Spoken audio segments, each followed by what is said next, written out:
Assalamualaikum warahmatullahi wabarakatuh. Alhamdulillah wassalatu wassalamu ala Rasulillah wa ala alihi wa sahbihi wa man wala, amma ba'd. Ayyuhal hadirun, a'azzani wa a'azzakumullah. Hadirin sekalian yang semoga dimuliakan oleh Allah, kita bertemu kembali di malam Kamis untuk mengkaji hadis-hadis tentang keutamaan La ilaha illallah. Kitabnya berjudul Al-Arba'una Hadisan fi Fadli La ilaha illallah. 40 hadis tentang keutamaan La ilaha illallah yang disusun oleh Syekh Muhammad Marzuq Ad-Da'jani hafizahullah ta'ala. Ya, pada pertemuan sebelumnya kita sudah menyelesaikan hadis ketiga, yaitu bab bahwasanya la ilaha illallah adalah sebab hidayah hati. Sebab hidayah hati. Maksudnya sebab hati kita mendapatkan hidayah. Itu hadis pada pertemuan sebelumnya, dan sekarang kita masuk bab baru. Di sini kata Syekh hafizahullah, babun fi annaha a'la maratibil iman. Bab bahwasanya la ilaha illallah adalah tingkatan keimanan yang paling tinggi. La ilaha illallah itu bukan tingkat iman, tingkat keimanan yang paling rendah atau menengah, tapi yang paling tinggi. Cabang keimanan yang paling tinggi yaitu la ilaha illallah. Kata Syekh sini, al-hadits rabi', hadis keempat. An Abi Hurairah radhiyallahu anhu qala Rasulullah sallallahu alaihi wasallam, al-imanu bid'un wa sab'una syu'bah aw bid'un wa sittuna syu'bah fa afdaluha qawlu la ilaha illallah wa adnaha imatatul adha 'anit tariq wal haya'u syu'batun minal iman. Rawahul Bukhari wa Muslim wa lafdhu li Muslim. Dari Abu Hurairah, semoga Allah meridhoinya, ia berkata, Rasulullah sallallahu alaihi wasallam bersabda, iman itu ada 70 sekian cabang. Iman memiliki 70 sekian cabang. Bid'un itu dari 3 sampai 9. Jadi kalau diterjemahkan bahasa Indonesia apa? 70 sekian cabang gitu ya kan. Bahasa Indonesia kurang kosakata ya. Iman itu 70 sekian cabang atau 60 sekian cabang. Cabang keimanan yang paling utama, kata Nabi, cabang keimanan yang paling baik yaitu ucapan la ilaha illallah. Cabang keimanan yang paling tinggi yaitu ucapan la ilaha illallah. Wa adnaha imatatul adha 'anit tariq. Dan cabang keimanan yang paling rendah yaitu menyingkirkan gangguan yang ada di jalan. Wal haya'u syu'batun minal iman. Dan malu itu merupakan cabang keimanan. Hadis riwayat Bukhari dan Muslim, dan hadis ini redaksi Muslim. Jadi hadisnya, Bapak-bapak, sekali lagi Nabi menyatakan iman itu ada 70 sekian cabang. Iman itu ada memiliki banyak cabang. Jadi Nabi menyebutkan iman itu 70 sekian cabang atau 60 sekian cabang. Cabang iman yang paling baik, paling tinggi yaitu apa? La ilaha illallah, ucapan la ilaha illallah. Dan cabang keimanan yang paling rendah menyingkirkan gangguan yang ada di jalan. Dan malu juga termasuk cabang keimanan. Nah, ini insya Allah maknanya jelas ya. Nah, kita langsung saja menyebutkan faidah yang bisa kita petik dari hadis ini. Kata Syekh, fi hadzal hadithi fawaidu. Dalam hadis ini terkandung beberapa faidah, beberapa pelajaran. Minha, diantaranya faidah yang bisa kita petik dari hadis ini, fadlu la ilaha illallah wa annaha a'la maratibid din. Keutamaan la ilaha illallah. Ini faedah pertama. Keutamaan la ilaha illallah dan bahwasanya la ilaha illallah adalah cabang atau tingkatan agama yang paling tinggi. Jadi agama itu bertingkat-tingkat, bercabang-cabang. Tingkatan yang paling tinggi apa? La ilaha illallah. Jadi jangan anggap remeh la ilaha illallah, Bapak ya. La ilaha illallah ini adalah cabang keimanan yang paling tinggi. Dan la ilaha illallah juga kalau ada di akhir hayat seorang, maka seorang akan masuk surga. Sebagaimana disebutkan dalam hadis, disebutkan dalam ini apa, kitab Mustadrak al-Sahihain, Nabi sallallahu alaihi wasallam bersabda, "Man kana akhiru kalamihi la ilaha illallah dakhalal jannah." Siapa yang akhir ucapannya adalah la ilaha illallah, maka dia masuk surga. Siapa yang akhir ucapannya, yaitu ketika di dunia. Jadi kalau kita di dunia ini akhir ucapan kita la ilaha illallah, lalu setelah itu meninggal, maka kita akan masuk surga ya. Ini menunjukkan la ilaha illallah ini bukan ucapan biasa, ucapan yang sangat istimewa ya Bapak ya. Nah, jadi kita kembali lagi keutamaan la ilaha illallah dan bahwasanya la ilaha illallah adalah tingkatan agama yang paling tinggi. Kama jaa fi hadits Mu'adz, sebagaimana disebutkan dalam hadis Mu'adz, Ra'sul amril Islam. Pokok urusan ini, urusan agama ini adalah Islam. Maksudnya apa? Ai at-tauhid wa tahqiq la ilaha illallah. Maksudnya Islam di sini adalah tauhid dan mewujudkan, merealisasikan la ilaha illallah. Ini berarti sekali lagi ucapan la ilaha illallah bukan ucapan biasa. Ini ucapan yang istimewa ya. Maka jangan kita meremehkan. Bahkan nanti disebutkan afdhalul dzikr la ilaha illallah. Nanti akan kita bahas hadisnya bahwasanya zikir yang paling afdal, yang paling utama, paling baik, yaitu ucapan la ilaha illallah. Jadi jangan anggap remeh ucapan la ilaha illallah. Ini sebaik-baik zikir dan cabang keimanan yang paling tinggi ya. Maka kita harus tahu ini supaya kita menyadari ini bukan ucapan remeh, sehingga kita pun bisa memahaminya dan merasakan apa, menghayati kandungannya.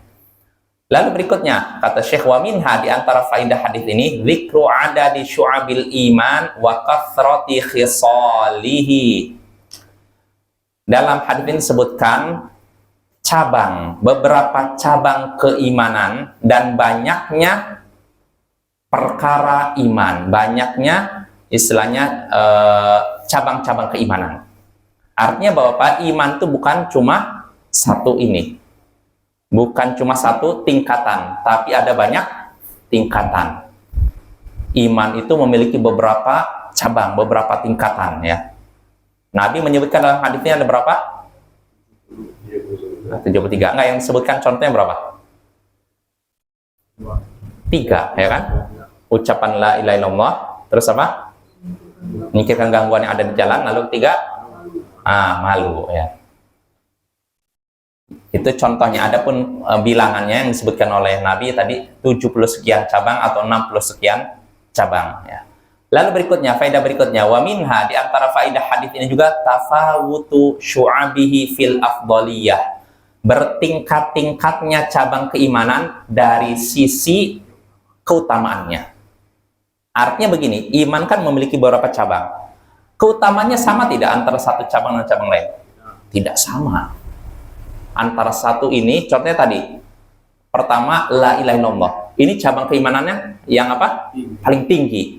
Lalu yang paling rendah, menyingkirkan gangguan yang ada di jalan. Dan malu termasuk cabang keimanan. Artinya bahwa Pak, cabang keimanan itu ada yang paling tinggi dan ada yang paling rendah. Dan ada yang menengah. Bukan cuma satu tingkatan. Ya, kenapa kita perlu menyebutkan demikian? Karena ada sebagian kelompok sekte di tengah umat Islam yang menyatakan iman itu tidak bercabang-cabang, tidak bertingkat-tingkat, sama semuanya. Tentu saja ini keyakinan yang batil ya. Nah, itu faidah ketiga. Lalu berikutnya, kata Syekh, wa minha, di antara faidah hadis ini juga, anna minha ma huwa qauliyun wa amaliyun wa i'tiqadi. Di antara keimanan, cabang keimanan, ada yang berupa perkataan, dan ada yang berupa perbuatan, dan ada yang berupa keyakinan. Yaitu iman itu, sekali lagi, ada yang berupa cabang keimanan, ada yang berupa perkataan, dan ada yang berupa perbuatan, dan ada yang berupa keyakinan. Nah, contohnya berupa perkataan dalam hadis tadi, apa itu? Ucapan la ilaha illallah. Ini kan cabang keimanan yang berupa apa? Perkataan. Kalau yang berupa perbuatan, menyingkirkan gangguan yang ada di jalan. Ya, lalu berikutnya, kalau keyakinan, hati, apa itu? Malu. Malu kan hati kan? Bukan perkara lisan atau anggota badan, tapi perkara hati, Bapak ya. Nah, ini cabang keimanan, ada yang berupa perkataan, perbuatan, dan keyakinan. Wa hadza min adillati ahli sunnah fi annal imana qaulun wa amalun wa i'tiqad. Dan ini termasuk dalil ahlus sunnah tentang iman. Dan ini tadi pembahasan tadi itu merupakan dalil ahlus sunnah wal jamaah yang menyatakan bahwa iman adalah perkataan, perbuatan, dan keyakinan. Nah, dalilnya tadi ucapan la ilaha illallah, ini ucapan kan? Lalu menyingkirkan gangguan di jalan, ini apa? Perbuatan. Malu, hati kan? Keyakinan. Nah, ini dalil ahlus sunnah wal jamaah bahwasanya iman tuh keyakinan, perkataan, dan perbuatan. Lah, kenapa kita perlu menyebutkan ini, Bapak? Karena sekali lagi ada sebagian sekte dalam tubuh umat Islam yang meyakini iman itu cuma keyakinan. Dan ada lagi yang meyakini iman itu cuma perkataan. Dan ada lagi yang meyakini iman itu cuma keyakinan dan perkataan. Kalau ahlus sunnah wal jamaah menyatakan, para pengikut Rasul dan para sahabatnya, mereka menyatakan iman itu keyakinan, perkataan, dan perbuatan. Nah, ini Bapak ya, ini perlu kita ketahui, karena sekali lagi ada sekte, sebagian sekte umat Islam yang meyakini iman itu cuma keyakinan. Artinya apa? Kalau seorang sudah yakin, berarti sudah dianggap beriman. Walaupun lisannya mendustakan, walaupun anggota badannya menentang. Kalau udah yakin, berarti iman katanya. Orang beriman, mukmin. Dan inilah keyakinan murji'ah. Bulat murji'ah, murji'ah ekstrim, keyakinan Jahmiyah, dan juga keyakinan Asy'ariyah, kelompok Asy'ariyah atau Asy'ariyah. Asy'ariyah meyakini iman itu cuma keyakinan, dan tentu saja ini keyakinan yang batil. Bagaimana cara bantahnya? Ya ini hadis ini jelas sekali menunjukkan iman tuh ada yang berupa apa tadi? La ilaha illallah, ini perkataan kan? Dan ada yang ini ada gangguan jalan. Berarti apa nih? Perbuatan kan? Anggota badan kan? Dan ada yang malu. Nah, berarti iman tuh keyakinan, perkataan, dan perbuatan. Dalilnya hadis ini. Maka kita bisa tahu tadi batilnya pendapat Jahmiyah, Murji'ah yang ekstrim, dan juga Asy'ariyah yang meyakini iman cuma keyakinan hati. Pertanyaannya, apa konsekuensinya kalau seorang meyakini iman itu cuma keyakinan? Apa konsekuensinya? Bapak, iman itu cuma keyakinan. Apa konsekuensinya? Konsekuensinya Ali. Iman cuma ini yang penting yakin. Yakin. Apa konsekuensinya? Kalau seorang berpendapat iman itu cuma yakin saja. Yakin Allah lah pencipta saya, Nabi Muhammad adalah Nabi saya, yakin malaikat itu ada, itu aja udah. Belum beramal, Pak. Apa? Belum beramal. Iya, nggak perlu beramal. Ya konsekuensinya apa? Berarti iblis adalah orang yang beriman, mukmin sejati. Ya kan? Karena saya mau nanya, iblis yakin tidak bahwa Allah itu Tuhannya? Yakin. Dan iblis ketika disuruh Adam sujud, dia tahu dirinya itu apa? Ya kan? Dia sudah menentang perintah Tuhannya. Iblis bukan berarti meragukan ketuhanan Allah. Enggak, yakin. Bahkan sebelum Nabi Adam, iblis sudah ada kan? Iya, jadi iblis yakin Allah itu Tuhannya. Nah, tapi apakah dia beriman? Dikatakan beriman? Mukmin? Tidak. Nah, ini konsekuensinya kalau kita meyakini iman itu cuma ini, yakin. Konsekuensi lain, kalau kita menyatakan iman itu cuma yakin, berarti Fir'aun, musuh bebuyutan atau musuh Nabi Musa yang sangat kejam, adalah seorang beriman. Kalau kita menyatakan iman itu cuma yakin, berarti Fir'aun adalah orang yang beriman, seorang mukmin sejati. Pertanyaannya, apakah Fir'aun itu orang beriman? Enggak lah, jelas kita tahu bagaimana Fir'aun menentang dakwah Nabi Musa, bahkan sampai menyatakan, mengumpulkan para pembesarnya, lalu berkata, ana rabbukumul a'la, aku adalah Tuhan kalian yang paling tinggi, yang maha tinggi. Mengaku apa dia? Tuhan, bayangkan. Dia ngaku Tuhan, lisannya menolak dakwah Nabi Musa. Perbuatannya apa lagi? Dia berusaha untuk membunuh Nabi Musa, tapi hatinya apakah mengingkari kenabian Nabi Musa? Tidak. Apa dalilnya? Allah sebutkan dalam surat An-Naml, wajahadu biha wastaiqanatha anfusum zulman wa 'uluwa. Fir'aun dan bala tentaranya menolak mukjizat yang dibawa Nabi Musa, tapi hati mereka meyakini kebenarannya. Mereka menolak gara-gara apa? Zulman wa 'uluwa, sebagai bentuk kezaliman dan kesombongan. Karena apa? Mesir bagi Fir'aun ini bangsa yang ras istimewa. Bani Israel, Nabi Musa kan dari Bani Israel kan, Yahudi ya. Ini bangsa rendah. Bangsa Mesir lebih mulia daripada bangsa ini Bani Israel. Karena itu nggak pantas saya beriman kepada nabi yang diutus dari bangsa yang rendah. Nah ini Bapak.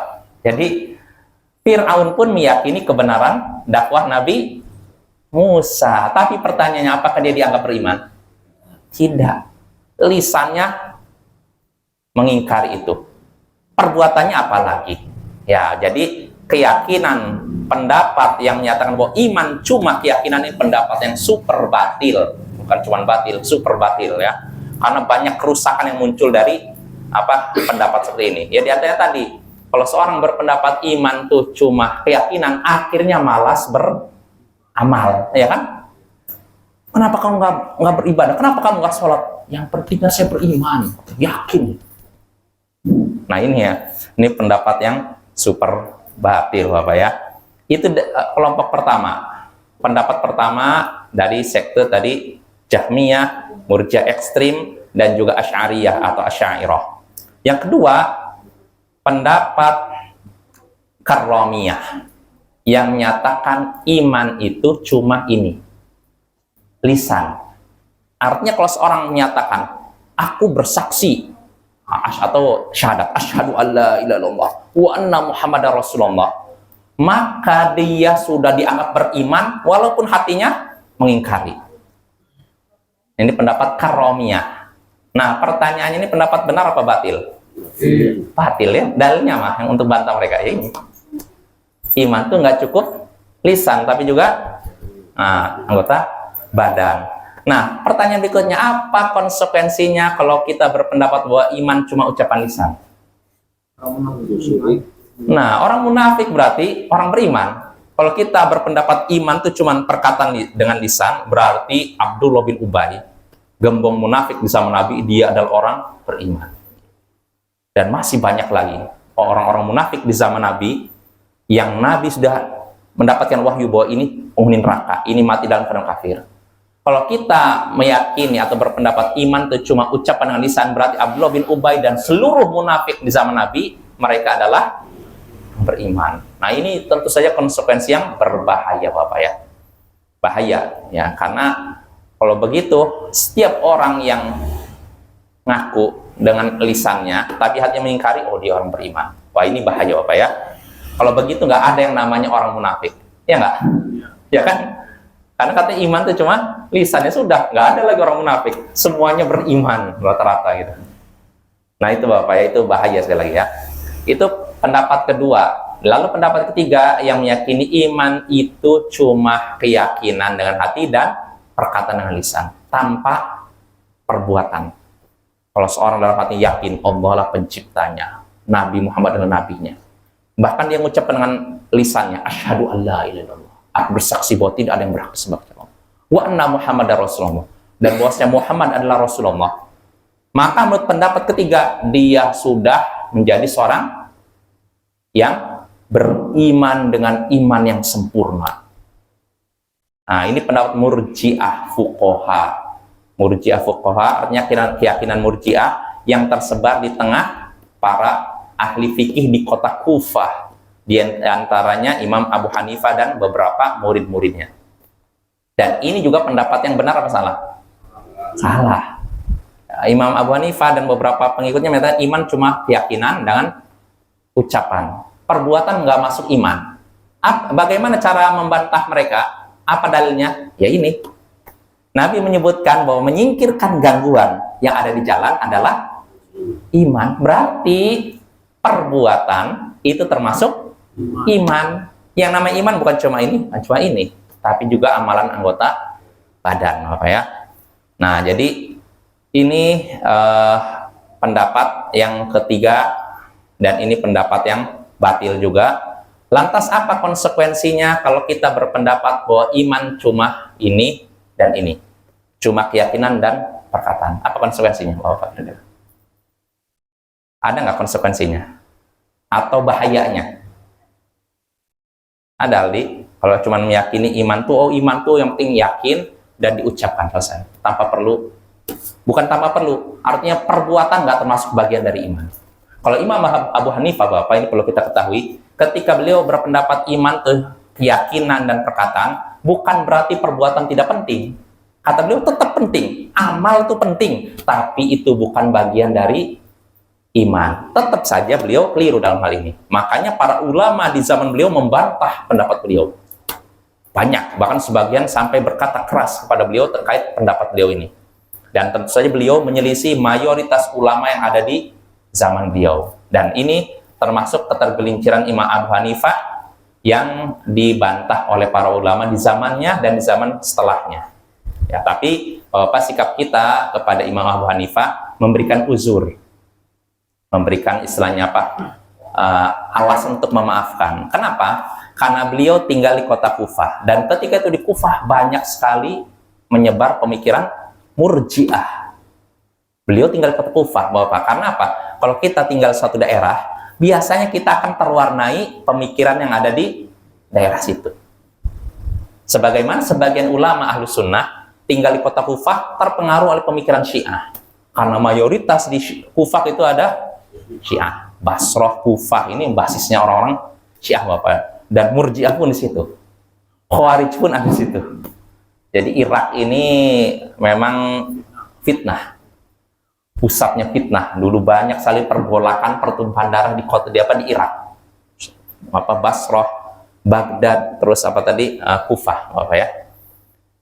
Jadi sekali lagi, apa konsekuensinya kalau kita meyakini iman itu cuman keyakinan dan perkataan? Konsekuensinya mirip dengan Murji'ah tadi. Orang akan tidak mau ibadah, malas-malasan ibadah dengan alasan yang penting saya udah yakin, lisan saya udah gitu.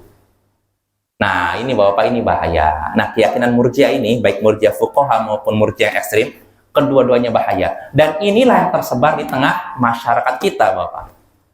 Kalau Anda, misalkan kita mungkin sering ya dengar atau pernah dengar lah.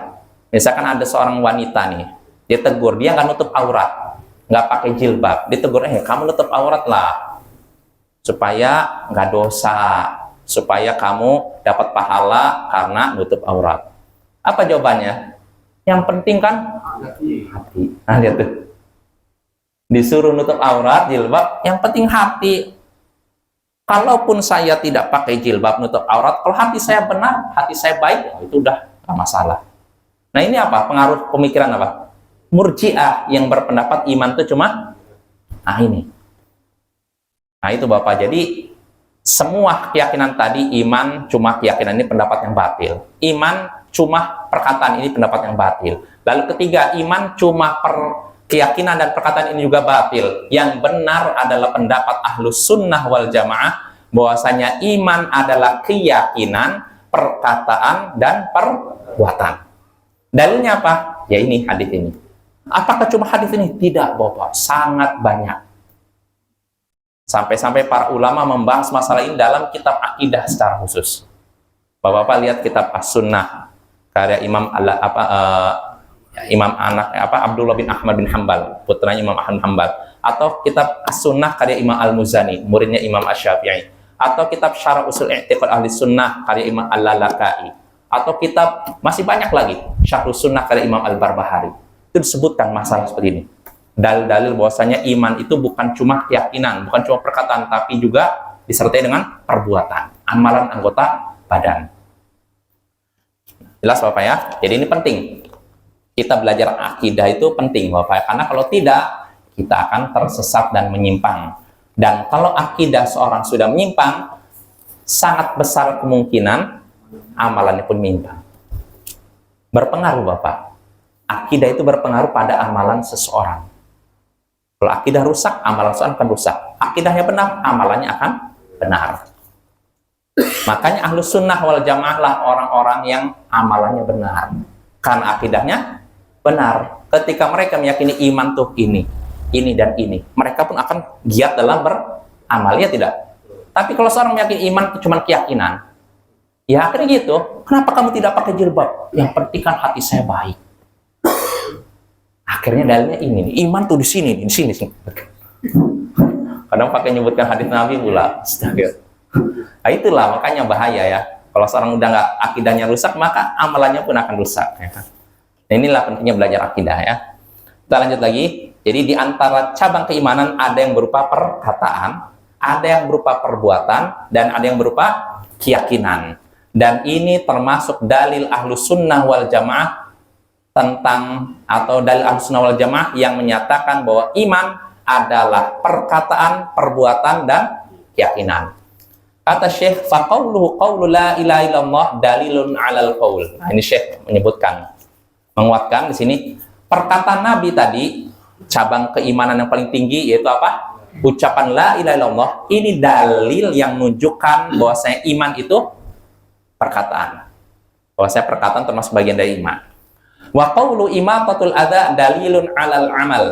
Dan sabda Nabi tadi, cabang keimanan yang paling rendah yaitu apa?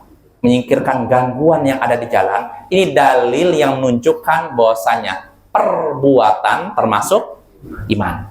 Nah ini. Wa qawlu al-haya'u syu'batun minal iman dalilun 'alal i'tiqad wa a'malil qalb wa aqwali. Adapun sabda Nabi sallallahu alaihi wasallam, malu adalah termasuk cabang keimanan.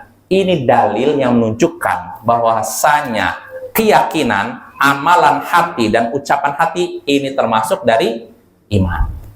Ya ini dalilnya Bapak ya. Dalil Ahlus Sunnah wal Jamaah yang menyatakan iman itu keyakinan, perkataan, dan perbuatan. Ya jelas Bapak ya. Ini pembahasan akidah yang perlu kita pelajari dan perlu kita praktekkan, kita amalkan dan kita sampaikan Bapak. Karena sekali lagi kalau akidah seorang benar berpengaruh pada amalannya. Lalu berikutnya, faedah berikut yang disebutkan Syekh dari hadis ini, wa minha, di antara faedah hadis ini, dzikru fadilatil adza 'anit thariq wa qad warada 'iddatu ahadits fi dzalika tahutsu 'alaihi. Di antara faedah hadis ini disebutkannya keutamaan menyingkirkan gangguan yang ada di jalan. Nah, disebutkan dalam hadis ini keutamaan menyingkirkan gangguan yang ada di jalan. Apa keutamanya dalam hadis tadi? Termasuk bagian dari iman. Artinya kalau bagian dari iman, kalau kita mengerjakannya, berpahala tidak? Berpahala Bapak. Jadi jangan kita anggap remeh. Walaupun kadang, oh ini kan cabang keimanan yang paling rendah. Tapi jangan bayangkan pahalanya rendah. Enggak begitu Bapak. Enggak ada konsekuensi, enggak ada. Jangan kita memikir, oh kalau misalkan cabang keimanan yang paling rendah, berarti pahalanya rendah. Enggak mesti. Kenapa saya katakan demikian? Karena disebutkan dalam hadis Sahih Muslim dari sahabat Abu Hurairah, Nabi SAW pernah bersabda, laqad ra'aitu rajulan yataqallabu fil jannah fi syajaratin qata'an min dhahri tariq kanat tu'dhil muslimin. Sungguh, kata Nabi, aku melihat seseorang yang bolak-balik di surga. Bolak-balik di surga artinya apa?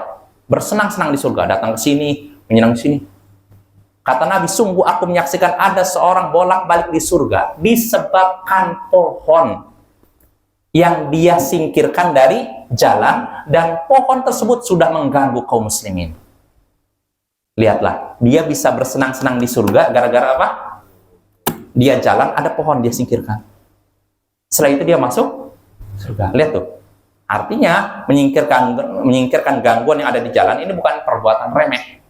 Cabang keimanan dan pahalanya besar. Apa? Dan menyingkirkan gangguan di jalan itu maksudnya apa sih gangguan itu maksudnya? Apakah pohon aja?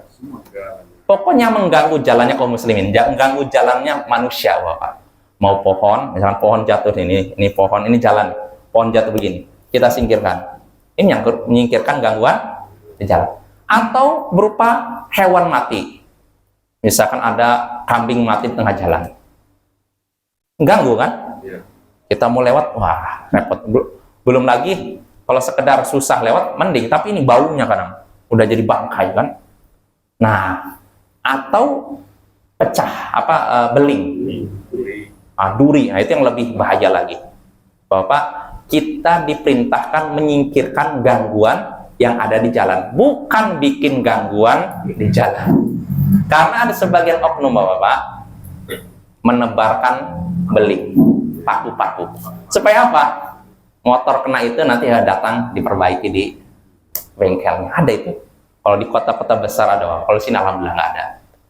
Kalau di kota-kota besar ada. Jadi sebagian orang yang di bengkel ingin cari untung dengan cara apa? Dia menebarkan paku-paku kecil itu. Jadi ketika motor lewat, ya bocor, dibawa ke bengkel terdekat. Akhirnya diperbaiki. Dapat uang tidak? Dapat uang. Nah, ini namanya membuat gangguan di jalan. Padahal yang diperintahkan apa? Menyingkirkan gangguan dari jalan, malah dia buat gangguan. Nah, ini bahaya Bapak ya. Orang seperti ini terlaknat ya, orang membuat gangguan di jalan. Seharusnya disingkirkan, malah dia buat gangguan jalan. Maka apapun itu Bapak ya, kalau kita menemukan gangguan di jalan, entah berupa pohon yang jatuh di jalan, hewan yang mati, beling atau apapun, maka singkirkanlah, niscaya kita mendapatkan pahala ya. Banyak ya seperti itu. Atau mobil mogok di tengah jalan, bagaimana? Doronglah. Dan jangan mikir, oh saya udah dorong, kasihlah segini. Kalau kita mau cari pahala akhirat, gak usah minta imbalan. Kalau kita minta imbalan, ya nggak masalah juga, tapi tidak dapat pahala. Lebih baik kemana? Imbalan dunia atau pahala akhirat? Pahala akhirat, apa ya? Nggak sebanding dunia dengan akhirat. Fal akhiratu khairu wa abqa. Akhirat itu lebih baik dan lebih kekal. Maka pilihlah yang lebih baik dan lebih kekal daripada yang rendah dan fana. Ya, dunia semewah apapun tetap saja rendah. Fana, nggak bisa bertahan lama, saat-saat akan hilang. Maka yang disebutkan dalam Sahih Muslim, Nabi SAW pernah berjalan bersama para sahabatnya. Ketika itu melewati pasar. Dan ketika itu para sahabat, Nabi dan para sahabat melewati bangkai anak kambing yang cacat. Nabi dan para sahabatnya lewat pasar, dan kebetulan di dekat pasar ada bangkai anak kambing yang cacat. Bangkai anak kambing yang cacat. Terkumpul 3 kekurangan semua kan. Udah bangkai anak kambing, bukan kambing dewasa, terus cacat pula. Cacatnya apa? Telinganya agak bermasalah. Nah, Nabi melewati bangkai anak kambing tersebut, lalu Nabi pegang telinganya, lalu tak diangkat. Lalu bertanya kepada para sahabatnya, ayyukum yuhibbu an yakuna lahu bidirham? Siapa di antara kalian yang mau membeli bangkai kambing ini seharga 1 dirham? Nih, 1 dirham aja lah, nggak usah mahal-mahal, nggak usah 10 dirham, nggak perlu 100 dirham, 1 dirham. 1 dirham itu berapa Bapak? Kalau saya kemarin lihat tuh, entah itu dirhamnya Uni Emirat Arab ya, saya nggak tahu. Itu tahun 2023. Saya iseng buka Google, itu sekitar 4 ribuan, 4.100. Jadi kalau misalkan Rasul bertanya, siapa yang mau beli harga bangkai kambing ini seharga 4.000 rupiah? Apa kira-kira reaksi para sahabat? Ma nuhibbu annahu lana bisyai'. Kami tidak menginginkan itu sedikit pun. Wa ma nasna'u bih. Apa yang bisa kami perbuat dengan bangkai? Artinya bangkai nggak ada manfaatnya kan? Cocoknya buang aja gitu. Nah, apa yang bisa kami lakukan dengan bangkai? Nah, maka Rasulullah SAW pun bersabda, atuhibbuna annahu lakum? Kalau gitu, maukah kalian diberikan bangkai ini gratis? Cuma-cuma? Gak perlu beli, dah gratis aja lah. Mau tidak? Maka para sahabat berkata, wallahi law kana hayyan kana asal. Fa kaifa wa huwa mayyit? Wahai Rasulullah, demi Allah, kalau kambing itu masih hidup, dia kambing yang cacat. Kami tidak sudi menerimanya. Maka bagaimana pula kalau kambing itu sudah jadi bangkai? Masih hidup aja kami nggak mau dikasih gratis. Apalagi kalau sudah jadi bangkai. Nah, ini jawaban para sahabat. Nah, mendengar para sahabat berkata demikian, Nabi Shallallahu Alaihi Wasallam pun bersabda, "Fawallahi ladunya ahwanu 'ala Allah min hadza 'alaikum." Demi Allah, dunia itu lebih rendah di sisi Allah daripada rendahnya bangkai kambing ini di sisi kalian. Artinya dunia itu sebanyak apapun, semewah apapun lebih rendah daripada bangkai kambing. Maka jangan sampai kita membandingkan dengan akhirat, ya. Dan selain itu dunia, kalaupun kita udah ngumpulkan sebanyak apapun, apakah selama-lamanya bertahan begitu aja? Saat-saat akan hilang, Bapak ya. Hilangnya bisa karena kematian kita, atau mungkin Allah kirim tanah longsor, banjir, tsunami, hilang akhirnya kan. Nah itu nggak ada manfaatnya. Maka kalau kita Bapak, contohnya tadi masalah menyingkirkan gangguan yang ada di jalan. Kalau memang kita bisa bantu orang untuk dorong mobil, kita punya kesempatan, waktu luang, ya dorong aja lah, dan nggak usah minta imbalan. Kita mendapatkan pahala akhirat. Kalau imbalan berapa sih? Anggap misalnya sekali dorong anggap 50.000. Ya 50.000 ini di Mentawai, terutama di Siberut ini kayaknya dalam hitungan jam udah hilang, ya nggak? Karena kan harga barang di sini kan kayaknya lumayan ya. Punya uang 50.000 sebenarnya tidak ada artinya kalau di sini tuh cepat hilang gitu kan. Kalaupun kita dapat dorong mobil dapat 50.000, nggak sebanding dengan pahala akhirat Bapak ya. Walaupun tidak haram Bapak ya. Jadi bukan berarti kita katakan haram, nggak. Kalau ada yang membantu orang dorong mobil yang mogok lalu dapat uang, halal. Tapi kalau kita mau berpikir yang lebih baik, bagusnya bagaimana? Nggak usah, kita cari pahala akhirat Bapak ya. Itu kan di sini saya minta tolong juga, enggak dibayar juga gitu. Nggak dibayar. Oh bagus. Kalau bisa memang, iya bagus. Ya kalau memang Bapak mungkin kalau di pedesaan memang begitu kali ya, masih ada jiwa gotong royong ya. Tapi kalau di kota tuh nggak kayak gitu. Perhitungannya matematis. Oh saya waktu misalkan dorong habiskan 2 menit. Ini waktu saya untuk kerja, kalau kerja dapat segini. Perhitungannya pelit banget dengan waktu ya. Ya itu tentu saja perilaku yang tidak baik Bapak ya. Nah itu Bapak ya, itu faidah yang 1, 2, 3, 4, 5 ya. Lalu berikutnya, faidah berikutnya yang disebutkan oleh Syekh, wa minha, di antara faidah hadis ini, fadilatul haya wal muradu bihi al haya alladhi yamna'u min irtikabil muharramat wa tarki ma amara Allah bih. Di antara faidah hadis ini, keutamaan malu. Malu itu merupakan termasuk iman, cabang keimanan. Tapi perlu kita ketahui Bapak, malu yang di sini dipuji di sini, yaitu malu yang menghalangi seorang dari melakukan perbuatan yang diharamkan atau meninggalkan apa yang Allah perintahkan. Artinya gini, saya mau melakukan maksiat, malu. Nah, saya mau meninggalkan sholat, malu. Nah, ini malu yang terpuji Pak. Seorang mau maksiat nggak jadi, ini malu kan? Saya mau meninggalkan sholat, mau meninggalkan puasa Ramadan, malu. Ini malu yang terpuji ya. Kata Syekh, amma sukutu 'anil batil wa tarki talabil haqq fa min jubnin wa dhillah. Adapun diam menyaksikan kebatilan, tidak mau bicara, mengingkari, dan tidak mau mencari kebenaran, saya mau nanya, malu, nanti dibilang, wah. Nah, yang seperti ini bukan malu, tapi sifat pengecut dan rendah Minder istilahnya Bapak. Bedakan antara malu dengan minder. Malu terpuji, kalau minder tidak terpuji. Jelas Bapak ya, minder. Minder tuh gini ya, seorang misalnya gini, saya mau nanya nih, saya nggak ngerti masalah ini, masalah agama ini. Tapi kalau saya nanya, nanti dibilang, kok kamu kayak awam sekali. Saya nggak bertanya deh. Ini namanya minder, bukan malu. Nggak terpuji. Ya, malu itu yang mencegah seorang dari melakukan perbuatan yang haram atau meninggalkan kewajiban. Adapun seorang tidak mau berbicara, mengingkari kebatilan, atau tidak mau mencari kebenaran dengan alasan malu, itu padahal bukan malu, tapi namanya apa? Minder, dan itu sifat tercela, apa ya? Lalu terakhir kita selesaikan kata Syekh sini, waqad tatabba'a ba'du ahli al-'ilm hadhihi syu'aba min nususil wahyain wa afraduha bi mu'allafatin min ashhariha kitab Syu'abil Imanil Hafidz Al-Baihaqi rahimahullah. Dan sebagian ulama telah meneliti, tatabba' itu meneliti cabang-cabang keimanan dari dua nas wahyu, yaitu Al-Quran dan As-Sunnah. Jadi sebagian ulama mencari dari Al-Quran Sunnah mana saja yang termasuk cabang keimanan, lalu mereka menulis tentang itu secara khusus. Dan di antara kitab yang menuliskan tentang cabang keimanan secara khusus yaitu kitab Syu'abul Iman, cabang-cabang keimanan karya Imam Al-Baihaqi. Makanya Bapak silakan lihat, Imam Al-Baihaqi punya kitab khusus hadis yang menyebutkan tentang cabang-cabang keimanan. Ya, kalau kita bisa lihat, silakan lihat karena banyak faedah di situ. Ya, selesai Bapak ya.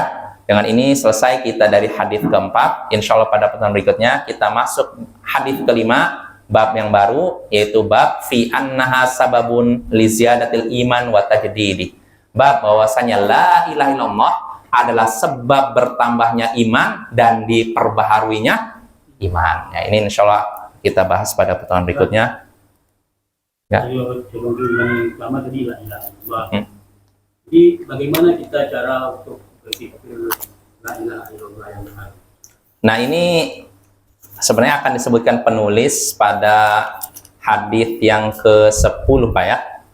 Apa kita tunda aja ya? Soal ada nanti di hadis ke 10 pembahasan la ilaha illallah. Zikir la ilaha illallah yang paling masih gini. Sebaik-baik zikir tadi apa? La ilaha illallah. Ini diucapkannya sempurna, la ilaha illallah.